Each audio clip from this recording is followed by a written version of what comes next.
કેમ છે વિદ્યાર્થી મિત્રો, આપનું ચેપ્ટર નંબર 8માં સ્વાગત છે।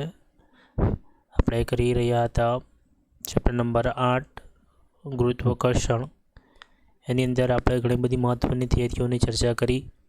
આના પહેલાંના વિડીયો લેક્ચરની અંદર આપણે ચર્ચા કરી કે ઊંચાઈ સાથે ગુરુત્વ પ્રવેગનું મૂલ્ય જીનું મૂલ્ય કઈ રીતે બદલાય છે, અને આપણે ઊંચાઈ સાથે તેમજ ઊંડાઈ સાથે જીનું મૂલ્ય બદલાતા જે સૂત્ર છે એ મેળવ્યા હતા। તો એ વિડીયો જો તમારો જોવાનો બાકી હોય તો તમને લિંક વોટ્સઅપ ગ્રુપમાં આપવામાં આવેલી છે, તો એ વિડીયો લેક્ચર જોઈ લેવો। આજે આપણે બે મહત્ત્વની થિયરીઓની ચર્ચા કરવાના છે। એક તો ગુરુત્વીય સ્થિતિ ઉર્જા અને બીજું છે નિષ્ક્રમણ ઝડપ, બરાબર। આ બે થિયરી પૂરી થશે એના પછી માત્ર એક થિયરી આ ચેપ્ટરની અંદર બચશે, એક અથવા બે થિયરી બચશે ચેપ્ટરમાં, અને પછી આપણે આના પછીના વિડીયો લેક્ચરની અંદર આ ચેપ્ટર આપણે પૂર્ણ કરી ચેપ્ટર નંબર 7 પર આવીશું। અને ચેપ્ટર નંબર 7માં મેક્સિમમ થિયરી આપણે કરીશું, અને જે પણ તમારી એક બે થિયરી તમને બચે તે તમારે હોમવર્કમાં કરવાની રહેશે, બરાબર છે। તો તમે સિલેબસ જોઈ શકો છો અને જાતે પણ વાંચવાનું શરૂઆત કરી શકો છો। ચલો તો આજનો વિડીયો લેક્ચર શરૂ કરીએ। ગુરુત્વીય સ્થિતિ ઉર્જા। તો સ્થિતિ ઉર્જાની વ્યાખ્યા આપણને ખબર છે કે સ્થિતિ ઉર્જા શું કહેવાય। કોઈપણ પદાર્થની સ્થિતિના કારણે તેના પાસે જે ઉર્જા રહેલી હોય તેને આપણે કહીએ છીએ સ્થિતિ ઉર્જા, બરાબર છે। તો કોઈ પદાર્થને જો આપણે એના પર કાર્ય કરીએ, એના પર જો બળ લગાડીએ અને એના કારણે જે તેના અંદર ઉર્જા સંગ્રહ પામે છે એને આપણે સ્થિતિ ઉર્જા કહીએ છીએ, બરાબર છે। અને બીજી એક વસ્તુ આપણને ખબર છે કે જો બળ સંરક્ષિત પ્રકારનું બળ હોય, બરાબર છે, તો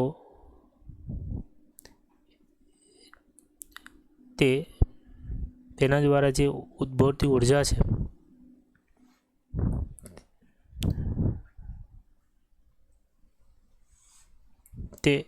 તેના અંદર શું થશે, સ્થિતિ ઉર્જા સ્વરૂપે સંગ્રહ પામશે। હવે આપણે પોઈન્ટ વાઇઝ બધા મુદ્દાઓની ચર્ચા કરીએ।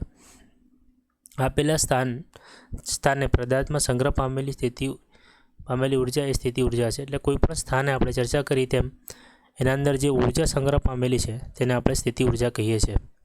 જો પદાર્થનું સ્થાન તેના પર બળ લગાડવાથી બદલાતું હોય તો એ બળ વડે પદાર્થ પર થયેલું કાર્ય સ્થિતિ ઉર્જાના ફેરફાર જેટલું હોય છે, બરાબર છે। એટલે કોઈ પદાર્થ અહીંયાથી તેનું સ્થાન બદલીને આપણે અહીંયા લઈ આવીએ, એના પર જે આપણે બળ લગાવીએ છીએ એ બળ એ આ પોઈન્ટ પર અને આ પોઈન્ટ પર જે એની સ્થિતિ સમજો એની W1 છે, એની સ્થિતિ ઉર્જા સમજો અહીંયા કઈ છે, સ્થિતિ ઉર્જા 1 છે અહીંયા, અને અહીંયા સ્થિતિ ઉર્જા 2 છે।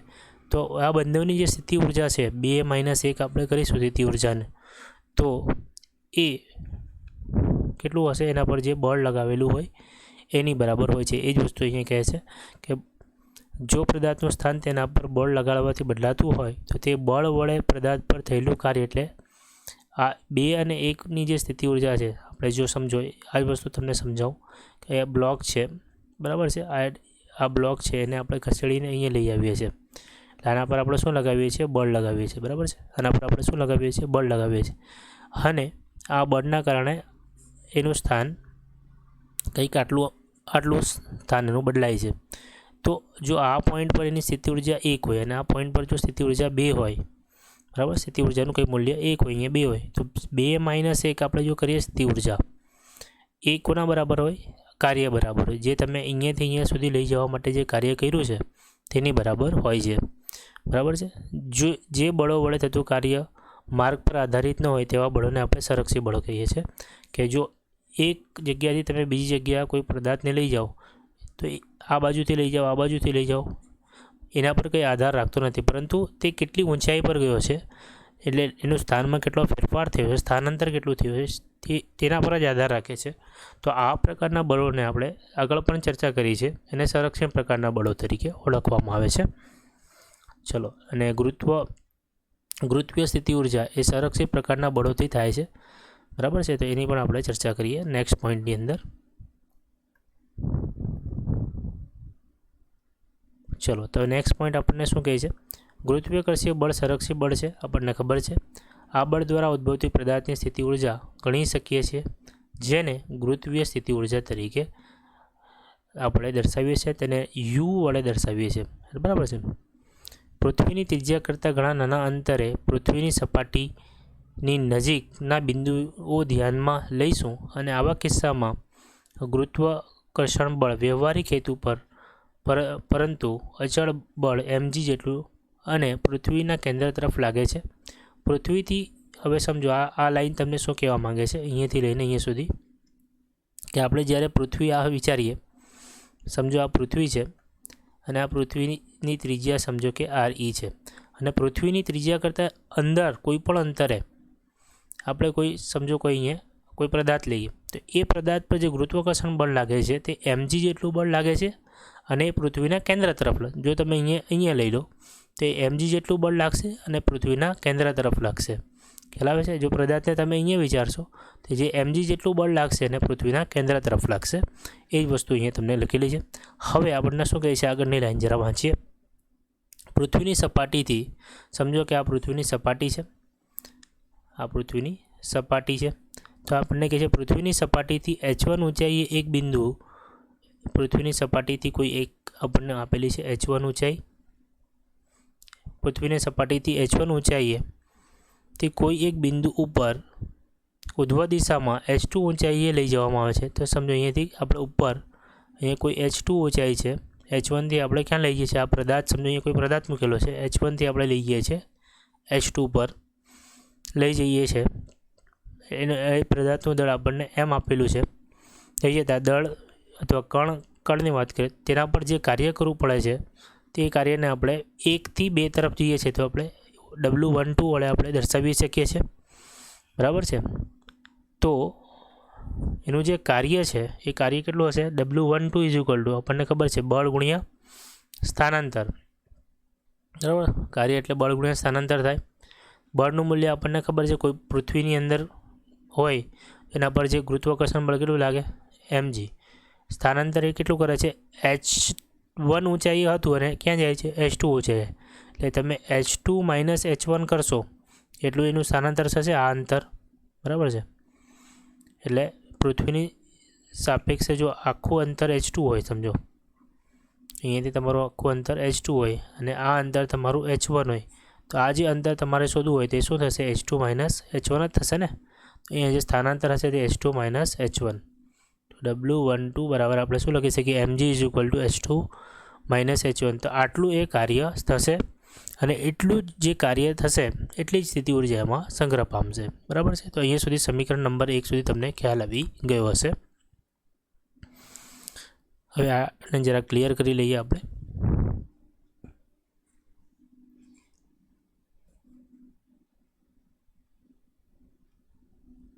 ચલો એના પછી આપણે અહીંયા આવીએ. જો પૃથ્વીની સપાટી, હવે એક આપણે બીજો અહીંયા સુધી તમને કન્સેપ્ટ ક્લિયર આવી ગયો. અહીંયા h1 અને h2 ઊંચાઈની વાત કરવામાં આવેલી. હવે આગળ તમને શું કહે છે, જો પૃથ્વીની સપાટી h ઊંચાઈએ રહેલા બિંદુ પાસે સંકળાયેલી સ્થિતિ ઉર્જા WH કહીએ, બરાબર, જેટલું કાર્ય કરવામાં આવે છે એટલી સ્થિતિ ઉર્જા એમાં સંગ્રહ પામે છે. તો આપણને એમ કહે છે કે પૃથ્વીની સપાટીથી, આ સપાટી છે સમજો, આ પૃથ્વીની જે સપાટી છે ત્યાંથી h ઊંચાઈએ, આની ઊંચાઈ જો આપણે શું લઈ લઈએ h, પૃથ્વીની સપાટીથી h ઊંચાઈએ રહેલા બિંદુ સાથે સંકળાયેલી, અહીંયા કોઈ બિંદુ છે, કોઈ પદાર્થ છે, એની સાથે જે સંકળાયેલી સ્થિતિ ઉર્જા કેટલી હશે, WH હશે. ખ્યાલ આવે છે? જેટલી એ ઊંચાઈ પર હશે એના પર લઈ જવા માટે જેટલું કાર્ય કરવું પડતું હશે એટલી હશે. અને જો અહીંયા શરૂઆતમાં જેની સ્થિતિ ઉર્જા કાર્ય શૂન્ય હશે તો આપણે એની જે કુલ કાર્ય બરાબર અહીંયાથી અહીંયા સુધી લઈએ એના માટે જે કુલ કાર્ય આપણને ખબર છે સૂત્ર mgh પ્લસ આની જે શરૂઆતમાં જે ઉર્જા સ્થિતિ હોય એના કારણે જે એના પાસે જે ઉર્જા હોય એ અચળ હોય એ આપણે અહીંયા ઉમેરવી પડે. એટલે mgh એટલે એને અહીંયાથી અહીંયા લઈ જાય, પણ પરંતુ એને શરૂઆતમાં જે એના પાસે જે કાર્ય કરીને જ્યાં સુધી પહોંચેલો હોય એના પાસે જે એના કારણે જે સ્થિતિ ઉર્જા એને આપણે W0 વડે દર્શાવીએ છીએ. અને જે mgh સુધી આપણે લઈ ગયા અહીંયાથી આ સપાટીથી એના માટે mgh આપણે દર્શાવીએ છીએ, બરાબર. તો તમે આવી રીતે લખી શકો. સમીકરણ નંબર 1 અને સમીકરણ નંબર 2નો તમને ખ્યાલ આવી ગયો. હવે સમીકરણ નંબર 1 અને 2 પરથી આપણે એક વસ્તુ લખી શકીએ છીએ. સમજો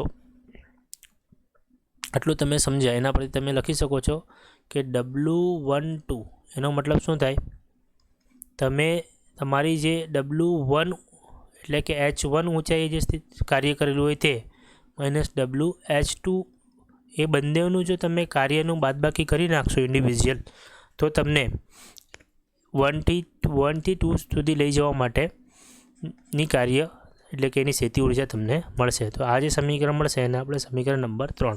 તો સમીકરણ 1, 2 અને 3 વસ્તુ તમને એક જ સિમ્પલ ભાષામાં સમજાવે છે કે તમે એક સપાટીથી બીજી સપાટી પર જાઓ તો તેની આ સપાટી પરનું જ કાર્ય અને આ સપાટીનું કાર્ય જો તમે બંનેની બાદબાકી કરશો તો એની જે સ્થિતિ ઉર્જામાં જે ફેરફાર થયો છે એ તમને મળી જશે. બરાબર. સમીકરણ નંબર 3ને અલગ અલગ રીતે દર્શાવેલી છે, પરંતુ એનો કહેવાનો મતલબ આટલો જ છે.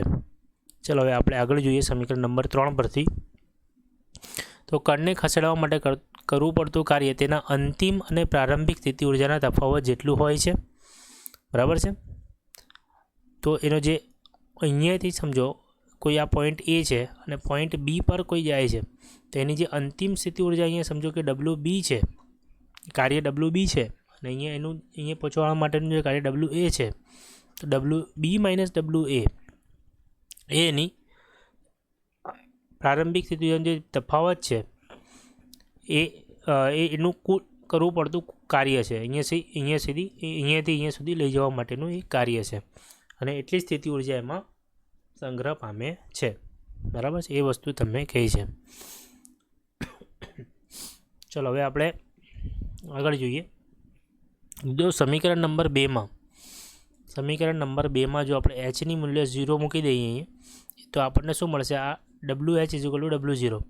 એનો મતલબ જો આ ઊંચાઈ આપણે નહીં લઈ જઈશું તો આ સ્થિતિમાં એ જેની સ્થિતિ ઉર્જા હશે એ કોના બરાબર થઈ જશે? WH એ W0ની બરાબર થઈ જશે. એ જ વસ્તુ આપણને એ કહે છે કે જો તમે સમીકરણ નંબર 2માં H બરાબર 0 મૂકશો તો WH બરાબર 0 થઈ જશે, એટલે કે WH બરાબર W0 થઈ જશે. એટલે કે અહીંયા જો તમે WH W0 છે અને અહીંયા તમારો WH છે, તો તમે ઊંચાઈ જ 0 કરી નાખો.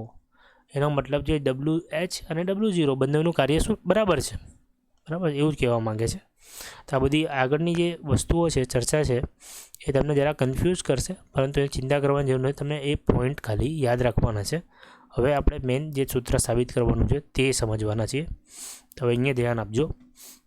હવે આપણને શું કહે છે કે આપણે એક પૃથ્વી વિચારવાની છે. તમને દેખાય છે ડાયાગ્રામમાં પૃથ્વી. બરાબર, આ પૃથ્વી છે આપણા પાસે. હા, આપણને દેખાય છે પૃથ્વી. ઓકે. આપણને શું કહે છે? પૃથ્વીના કેન્દ્રથી યાદચ્છિક અંતર R, એટલે પૃથ્વીના કેન્દ્ર, આ પૃથ્વીનું કેન્દ્ર, પૃથ્વીના કેન્દ્રથી યાદચ્છિક અંતર R, એટલે આ જે અંતર આપણને આપેલું છે તે શું છે? R. જે પૃથ્વીની ત્રિજ્યા, આ પૃથ્વીની ત્રિજ્યા છે, આ પૃથ્વીની ત્રિજ્યા આપણે RE બતાવેલી છે.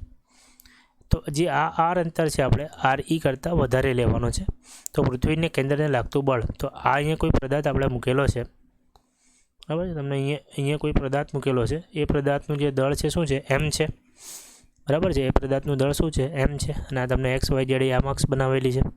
તો આ પૃથ્વીના કેન્દ્રથી અને અહીંયા વચ્ચેનું જે અંતર R લીધેલું છે, તો એના કારણે આપણને ખબર છે બળ કેટલું લાગશે? F = GME. પૃથ્વીનું દળ આપણે લઈશું ME, પૃથ્વીનું દળ આપણે લઈશું ME, તો ME × M/R². ખ્યાલ આવી ગયા? સમીકરણ નંબર 4 કેવી રીતે લખ્યું? બીજી વસ્તુ, અહીં બળ અચળ નથી. કેમ અચળ નથી? જો આ પદાર્થને તમે અહીંયા લઈ આવો તો અંતર બદલાઈ જશે. અંતર બદલાશે તો બળ બદલાઈ જશે. પદાર્થને દૂર લઈ જાઓ તો પદાર્થને દૂર લઈ જશો તો પણ અંતર બદલાશે. અંતર બદલાશે તો બળ બદલાશે. તો તમે કહી શકો છો કે જેમ જેમ અંતરમાં ચેન્જ આવે છે તેમ તેમ બળ બદલાતું જાય છે. હવે આપણે શું કરીએ કે W1 થી કોઈ એક સ્થાન 1 થી સમજો R બરાબર R1 થી R બરાબર R2 લઈ જવામાં કરતું કાર્ય, એટલે આપણે સમજો કે અહીંયા આપણે R1 છે અને અહીંયા સમજો R2 છે. અહીંયા સમજો કે R1 છે અને અહીંયા તમારું R2 છે. તો કોઈ આ M દળના પદાર્થને R1 થી સમજો M દળના પદાર્થને R1 થી R2 સુધી આપણે લઈ જઈએ છીએ. બરાબર છે. R1 થી આપણે જો R2 સુધી લઈ જઈએ તો એના માટે કેટલું કાર્ય કરવું પડે એ આપણે શોધી લઈએ. બરાબર છે. તો એ કાર્ય શોધવા માટે તમને આ નાના નાના ભાગમાં કાર્યને વેચવા પડશે. તો આપણે DW વડે નાના કાર્યને દર્શાવીએ તો કાર્ય ઇઝ ઇક્વલ ટુ બળ ગુણ્યા સ્થાનાંતર. એક નાનું એટલે આટલો ભાગ, અને આપણે જો ડીઆર કહીએ, આટલું સ્થાનાંતરને આપણે શું કહીએ? ડીઆર. તો નાનું કાર્ય શું થઈ જાય? DW is equal to F into DR. બરાબર છે. હવે એફની કિંમત આપણને ખબર છે શું છે? GME ઇન્ટુ એમના છેદમાં R² ઇન્ટુ શું આવી જશે અહીંયા? DR into DW. હવે આપણને જો કુલ કાર્ય શોધવું હોય તો બંને બાજુ સંકલન કરી લો. સંકલન કરતા, કેમ કે કુલ કાર્ય શોધવા માટે હંમેશા શું કરવું પડે? આપણે સંકલન. તો બંને બાજુ સંકલન કરી લઈએ. બંને બાજુ આપણે શું કરીએ? સંકલન GME એમના છેદમાં R² ઇન્ટુ DR. અને એ સંકલન આપણે કરીશું લિમિટ R1 થી આપણે R2 તરફ લઈ જઈએ, તો અહીંયા સંકલનની લિમિટ આવશે R1 થી આપણે ક્યાં લઈ જઈએ છીએ? R2. અને આ સંકલન કરીએ તો અહીંયા W કાર્ય 1 થી 2 લઈએ તો કુલ કાર્ય W 1 થી 2. હવે આ G એટલે કે પૃથ્વીનું જે 6.6 એ બધી વસ્તુઓ અચળ છે. પૃથ્વીનું દળ અચળ છે, પેલા પદાર્થનું દળ અચળ છે, બદલાય શું છે? R². બરાબર. આ બધી વસ્તુઓ ક્યાં આવી જશે? બહાર નીકળી જશે. ME એમના છેદમાં R², અહીંયા આવશે R1, અહીંયા આવશે R2, અને 1/2 R² DR. બરાબર. આટલી વસ્તુ અંદર રહેશે. હવે આગળ લખીશું W1 is equal to GME એમના છેદમાં R². હવે આ 1/R² ને આપણે ઉપર લખી શકીએ R1 થી અહીંયા R2 એટલે R-2 DR. બરાબર છે. હવે સંકલનનું સૂત્ર છે xની n ઘાત હોય નું જો આપણે સંકલન કરીએ, એક તો xn માઇનસ, બરાબર, xn -1, બરાબર, n -1 આવી રીતે આપણે એનું સંકલનનું સૂત્ર મેળવી શકીએ છીએ. તો આપણે એનો ઉપયોગ કરીએ સંકલન કરવા માટે. તો તમે કરી શકો છો -2. બરાબર. અહીંયા તમે સંકલન કરો. R ની -2 ઘાતનું સંકલન કેવી રીતે કરશો? અહીંયા R -2 માઇનસ તમારા પાસે -1, બરાબર છે. સોરી, અહીંયા n, ઓકે, -2 -1ના છેદમાં અહીંયા આવશે -2, અહીંયા પ્લસ આવશે, અહીંયા પ્લસ આવશે n+1, અને અહીંયા બી 1 મિનિટ, અહીંયા સરવાળો આવશે. એટલે એક્સની જો n ઘાતનું જો સંકલન કરવું હોય તો n+1 ના છેદમાં n+1 થશે. તો આપણે R ની -2 ઘાતનું જો સંકલન કરવું હોય તો -2 વત્તા 1, અહીંયા પ્લસ આવશે, પ્લસ, તો એનું સંકલન થશે -2 વત્તા 1 એટલે શું થઈ જશે? R ની -1 ઘાત, અને છેદમાં જો -2 અને +1 એટલે -1. આનું જે સંકલન આવશે -1 ના છેદમાં R ની -1 ઘાતના છેદમાં -1, અને અહીંયા જે લિમિટ લગાવશે R1 ના છેદમાં R1 થી R2 સુધી. બરાબર છે. તો આ પદને આપણે આવી રીતે બી લખી શકીએ. -1 છે તો છેદમાં લખી દઈએ તો 1/R લખાય. આ માઇનસની નિશાની આપણે બહાર મૂકી દઈએ એટલે આપણે R1 થી R2. ખ્યાલ આવે છે તમને? સૌથી પહેલાં આપણે શું કર્યું? DW નાનું કાર્ય શોધ્યું, બંને બાજુ સંકલન કર્યું. સંકલનમાંથી આ વસ્તુ આપણે કોમન કાઢી લીધી. હવે બચ્યું અહીંયા 1/R². તો R² છે તો ઉપર જાય તો R ની -2 ઘાત થાય. તો હવે એનું જે સંકલન છે એનું સૂત્ર છે xની n ઘાત ઇઝ ઇક્વલ ટુ xની n+1 ના છેદમાં n+1. તો અહીંયા nની જગ્યા શું છે? -2. અહીંયા xની જગ્યા શું છે? R. તો આપણે એનું સંકલન કરીએ તો આ સૂત્રમાં xની જગ્યાએ અહીંયા શું મૂકી દીધું? આપણે R મૂકી દીધું, અને nની જગ્યાએ અહીંયા શું છે? -2 વત્તા 1, નીચે -2 વત્તા 1. તો માઇનસ પ્લસ શું થઈ જશે? માઇનસ, અને છેદમાં માઇનસ પ્લસ માઇનસ, એટલે 1/R અહીંયા વધશે. એટલે અહીંયા તમને સંકલન મળશે R1 થી R2. એ પદ તમને અહીંયા દેખાય છે? ખ્યાલ આવે છે? એ પદ અહીંયા આપણને મળેલું છે, ખબર પડી? અહીંયા છેદમાં તમારું અહીંયા હવે R² કોમન તો નીકળી જશે. અહીંયા R² તો અંદર છે જ, એટલે અહીંયા પાછું અહીંયા R² લખવાની જરૂર નથી, કેમ કે R² તો આપણે અહીંયા લખેલું જ છે. કેમ કે આપણે કોમન ખાલી આટલી જ કાઢેલું GME M, અને બાકી વસ્તુ તો R² તો અંદર રહેવાનું જ છે, એટલે અહીંયા R² નહીં આવશે. બરાબર. તો એ જ પદ આપણને અહીંયા મળી ગયું. હવે આપણે શું કરીશું? એક વખત હાયર લિમિટ અને એક વખત લોઅર લિમિટ મૂકીશું. અહીંયા સુધી તમને ખ્યાલ આવી ગયો? તો આટલી વસ્તુ આપણે ક્લિયર કરી દઈએ. ચલો. હવે આપણે અહીંયા આવીએ GME M અને અહીંયા આવે છે -1 R અને અહીંયા છે R1 અને અહીંયા છે R2. હવે શું કરીએ, એક વખત આરની જગ્યાએ R1 મૂકીએ અને બીજી વખત આરની જગ્યાએ આપણે શું મૂકી દઈએ, R2. ચલો તો GMEM એક વખત આપણે હાયર લિમિટ મૂકીએ તો -1/R2 પછી -1/R1 બરાબર છે. અહીંયા છે W12 = GMEM -R2 plus 1/R1 આવી રીતે લખાશે. તો W12 = GMEM પ્લસને જો આગળ લખી દઈએ તો R1 અને આ માઇનસને જો પછાડી લખીએ તો R2. ખ્યાલ આવે છે, ખબર પડે છે તમને? એવી વસ્તુ અહીંયા આપણે આગળ સાબિત કરીને મેળવેલી છે. દેખાય સમીકરણ નંબર R2 - R1 લખો તો અહીંયા આગળ માઇનસ લખવું પડે. જો તમે R1 - R2 લખો તો આગળ માઇનસ નીકળી જશે. ખ્યાલ આવે છે? એ જ વસ્તુ છે. એટલે તમને આ સૂત્ર મળી ગયું કે R અંતરે WR સાંકળી શકીએ, બરાબર છે. હવે આ આપણને W12નું સૂત્ર મળી ગયું, બરાબર.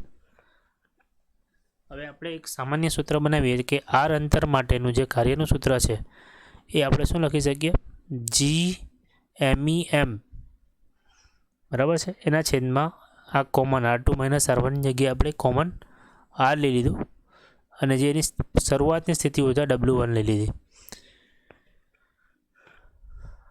બરાબર છે. આપણે આનો ઉપયોગ કરીને એક કોમન સૂત્ર આપણે મૂકી દીધું.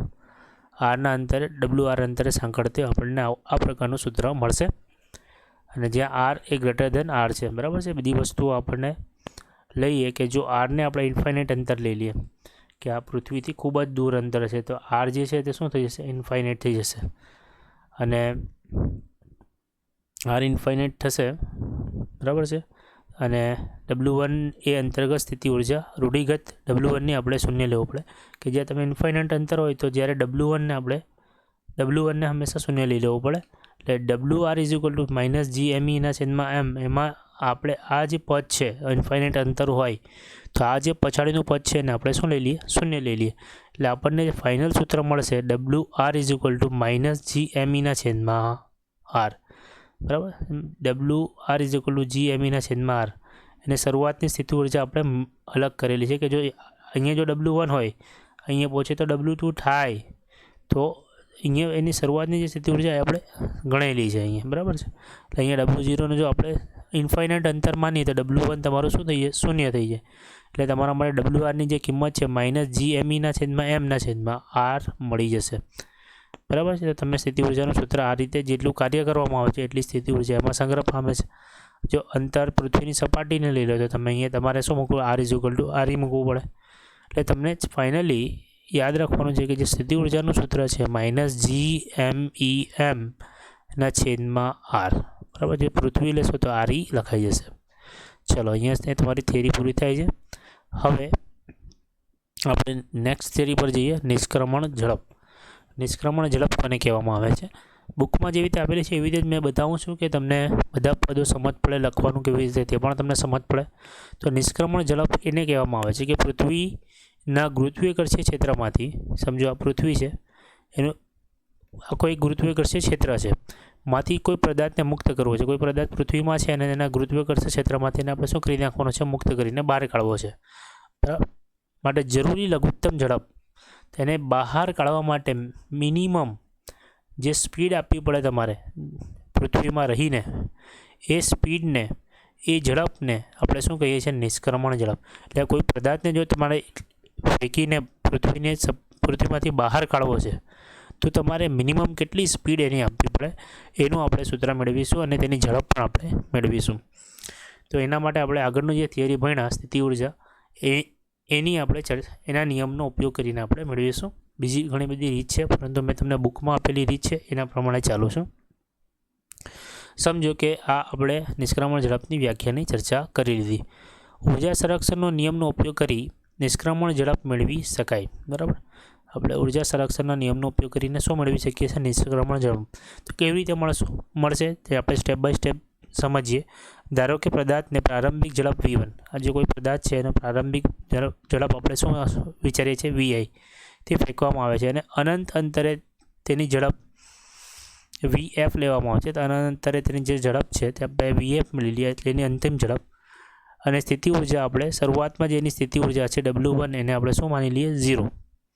અનંત અંતરે પદાર્થની કુલ ઉર્જા, તો અનંત અંતરે જે પદાર્થની કુલ ઉર્જા થશે તો કુલ ઉર્જા આપણને શું મળશે? ગતિ ઉર્જા વત્તા સ્થિતિ ઉર્જા. તો સ્થિતિ ઉર્જા આપણે W1 લઈ લીધી છે, તો આ સ્થિતિ ઉર્જા થઈ ગઈ. હવે ગતિ ઉર્જા એ અંતિમ હશે mvfનો સ્ક્વેર, ખ્યાલ આવે છે? તો આ એની અનંત અંતર સુધી લઈ જવા માટેની કુલ ઉર્જા થઈ જશે, બરાબર, પદાર્થની ઉર્જા. હવે આપણે બીજી એક કન્સેપ્ટ વિચારવાનો છે, બીજી એક વસ્તુ વિચારવાની છે. જો પદાર્થને પૃથ્વીના કેન્દ્રથી, સમજો આ પદાર્થ છે, આ પૃથ્વીનું કેન્દ્ર છે, આ પૃથ્વીના કેન્દ્રથી ઊંચાઈ RE એટલે એની ત્રિજ્યા RE છે, બરાબર. કોઈ પૃથ્વીના કેન્દ્રથી h જેટલા વધારે ઊંચાઈ એટલે પૃથ્વીના કેન્દ્રથી આ h થઈ જાય, આ RE છે ને h એટલે આટલું અંતર આપણે વિચારીએ RE પ્લસ h, એટલે આ જે કુલ અંતર છે RE પ્લસ h. તો RE પ્લસ h જેટલા અંતરથી જો પદાર્થને પૃથ્વીના કેન્દ્રથી h પ્લસ RE અંતરે ફેંકવામાં આવે છે, એટલે આ પૃથ્વીના પદાર્થથી કેન્દ્રથી કોઈ પદાર્થને ફેંકીને અહીંયા સુધી ફેંકવામાં આવે છે. પદાર્થને ફેંકો અને અહીંયા સુધી તે પહોંચે છે. તો પ્રારંભિક કુલ ઉર્જા એની જે પ્રારંભિક કુલ ઉર્જા આપણે લખીએ તો અનંત અંતર સુધી ફેંકવામાં આવે છે, તો આની કુલ ઉર્જા છે. જો h પ્લસ RE ઊંચાઈએ ફેંકવામાં આવે તો એની ઉર્જા કેટલી થાય તેની જો ચર્ચા કરીએ તો W1 એની સ્થિતિ ઉર્જા પ્લસ અંતિમ એની જે ગતિ ઉર્જા થશે m1vi1નો સ્ક્વેર ફેંકવામાં આવે છે ત્યારે, માઇનસ આ ઊંચાઈએ જ્યારે તે પહોંચે છે ત્યારે તેની સ્થિતિ ઉર્જાનું સૂત્ર આપણે થોડી વાર પહેલાં મેળવ્યું, Gmના છેદમાં h plus RE. h plus RE શું છે? તે ઊંચાઈ સુધી જે પહોંચે છે તેટલી સ્થિતિ ઉર્જા એમાંથી આપણે શું કરવી પડશે? બાદ કરવી પડશે, બરાબર છે. આની પ્રારંભિક અને આની ગતિ ઉર્જા અને એટલી સ્થિતિ ઉર્જા આપણે એટલે અહીં પ્લસ કરીએ, પરંતુ આપણને જે સૂત્ર મળેલું છે સ્થિતિ ઉર્જાનું એ આપણને શું કહે છે? Gmના છેદમાં RE. એટલે આ જે સ્થિતિ ઉર્જા છે કયા સ્વરૂપમાં આવે છે? માઇનસ સ્વરૂપમાં. એટલે અહીંયા આપણે સરવાળો કરીએ તો પણ અહીંયા સ્થિતિ ઉર્જા શું થશે? માઇનસ થશે, બરાબર. તો આને આપણે જો સમીકરણ નંબર 2 આપી દઈએ. હવે આપણે શું કરવાનું છે? ઉર્જા સંરક્ષણના નિયમ પ્રમાણે h પ્લસ RE સુધી લઈ જાઓ કે અનંત અંતરે સુધી લઈ જાઓ, બંને સમયે જે કુલ ઉર્જા છે એ તમારી કેવી રહેશે? અચળ. તો આ જે સમીકરણ નંબર 1 છે અને સમીકરણ નંબર 2 છે એને આપણે શું કરીએ? બંને બાજુ સરખાવી દઈએ, બરાબર. તો આ બાજુ આપણે સમીકરણ નંબર 2ની કિંમત મૂકી દઈએ એક બાજુ અને બરાબર કરીને સમીકરણ નંબર 2ની કિંમત આ બાજુ મૂકી દઈએ. એટલે આ જે તમને દેખાય છે સમીકરણ નંબર 1ની કિંમત છે અને આ બાજુ સમીકરણ નંબર 2ની કિંમત છે. હવે આપણે શું કરીએ? જે વસ્તુઓ ઉડતી હોય એને કેન્સલ આઉટ કરી નાખીએ. તો આમાંથી W1 અને W1 બંને બાજુથી શું થઈ જશે? કેન્સલ થઈ જશે. એટલે આપણા પાસે બચશે 1/2 mvvi² અને આ બાજુ Gmemh પ્લસ RE અને ઇઝ ઇક્વલ ટુ 1/2 mvf². હવે તમે જુઓ ધ્યાનથી કે આ બાજુ એટલે કે જમણી બાજુ છે તેનું મૂલ્ય છે એ 0 કરતાં વધારે છે, બરાબર છે. 1/2 mv² 0 કરતાં વધારે છે, એનો મતલબ અથવા તો તમે 0 કરતાં વધારે છે તો તમારી જે જમણી આ બાજુ હશે એ કદાચ તમારી 0 અથવા 0 કરતાં વધારે હશે, એટલે ડાબી બાજુ પણ તમારી શું હશે? 0 અથવા 0 કરતાં વધારે, બરાબર. એ વસ્તુ તમને અહીંયા લખીને આપવામાં આવેલી છે, બરાબર. તો તમે આ સમીકરણ પરથી તમે એક વસ્તુ કહો કે આની આ જે ડાબી બાજુ છે 1/2 mvi² minus Gmeh plus RE એ greater than or equal to 0 હશે, બરાબર છે. હવે આપણે શું કરીએ કે આ માઇનસવાળા પદને પેલી બાજુ લઈ જઈએ તો 1/2 mvi. હવે તમને બીજી વસ્તુ સમજો, લઘુત્તમ ઝડપ મેળવવાની છે નિષ્ક્રમણ, તો આપણે અહીંયા મિનિમમ ઝડપ લખી દઈએ, વીઆઈની જગ્યાએ વી મિનિમમ. તે આ પેલી બાજુ જશે જો આપણે એને 0 માનીશું, આ બાજુ જો આપણે શું માનીશું? મિનિમમ ઝડપ શોધવી છે તો આ પદને આપણે શું માની લઈએ? 0.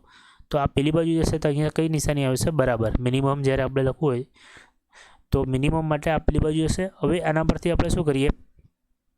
m અને m બંને બાજુથી કેન્સલ કરી નાખીએ બરાબર, GME ના છેદમાં h પ્લસ RE. હવે જો આપણે ઊંચાઈ h બરાબર શું માની લઈએ, 0 માની લઈએ, તો આ પદ શું થઈ જશે, 0. હવે કયું પદ બચ્યું, GME. જો GME ના છેદમાં શું બચશે, RE.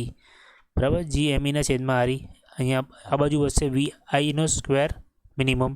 હવે બંને બાજુ વર્ગમૂળ લઈ લઈએ, અહીંયા અને અહીંયા બંને બાજુ શું કરી લઈએ, વર્ગમૂળ. તો વર્ગ અને વર્ગમૂળ કેન્સલ, એટલે તમને આ જે સમીકરણ મળશે નિષ્ક્રમણ ઝડપનું V minimum is equal to √GME ના છેદમાં RE.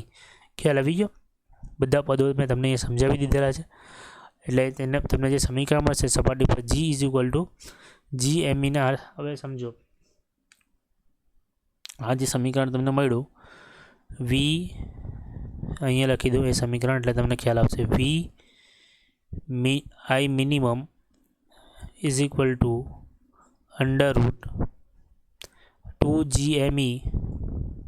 √2GME ના છેદમાં શું છે, RE. આ સમીકરણ શું છે, મિનિમમ ઝડપનું છે. હવે આપણને ખબર છે જે પૃથ્વીની સપાટી પર G ઇઝ ઇક્વલ ટુ જીનું પૃથ્વીની સપાટીમાં મૂલ્ય GME ના છેદમાં શું થાય, RE સ્ક્વેર થાય. ખ્યાલ આવે છે? આ સૂત્ર આગળને આપણે સમીકરણમાં મેળવીએ આગળની થિયરીમાં. તો જો તમે ધ્યાનથી જુઓ તો RE square G is equal to આપણે આવી રીતે બી લખીએ GME ના છેદમાં RE, અને REને આપણે બે ભાગમાં વિભાજન કરી નાખીએ. તો આટલો જે ભાગ છે તમને દેખાય છે GME RE, બરાબર છે. તો તમે અહીંયા RE ના બાજુ લઈ લો તો G, આ સમીકરણમાં દેખાય તમને, આ સમીકરણમાં જો REને એક RE ના બાજુ લઈ લઈએ તો GRE is equal to GME ના છેદમાં RE લખાય કે નહીં? તો આખા સમીકરણની જગ્યાએ તમે શું લખી શકો, VI minimum is equal to √2G, બરાબર, 2GRE. બરાબર છે. એ સમીકરણ આપણને અહીંયા બતાવવામાં આવેલું છે. બરાબર છે. હવે જીનું મૂલ્ય તમને ખબર છે, RE પૃથ્વીની ત્રિજ્યા ખબર છે, બરાબર છે. એ બંને વસ્તુ તમે મૂકી દો એટલે એ બંને વસ્તુની જો તમે કિંમત મૂકીને ગણતરી કરો તો તમને જે જવાબ મળશે 11.2 કિલોમીટર પર સેકન્ડ. 11.2 કિલોમીટર પર સેકન્ડ. એટલે કોઈપણ પદાર્થને જો પૃથ્વીની સપાટીમાંથી બહાર કાઢવું હોય, નિષ્ક્રમણ કરીને એને બહાર કાઢવી હોય તો એને 11.2 કિલોમીટર પ્રતિ સેકન્ડની ઝડપથી આપણે બહાર ફેંકવી પડે. ખ્યાલ આવી ગયો? અહીંયા તમારી નિષ્ક્રમણ ઝડપની થિયરી પણ પૂરી થાય છે. ખૂબ જ ઝડપથી અને ખૂબ જ ફટાફટ મેં તમને સમજાવેલી છે. બંને થિયરી ખૂબ જ ધ્યાનથી સમજજો. અને પછી એક થિયરી છે અને પછી તમારું ચેપ્ટર પૂરું થશે. મળીએ નેક્સ્ટ વિડીયો લેક્ચરમાં. ધન્યવાદ.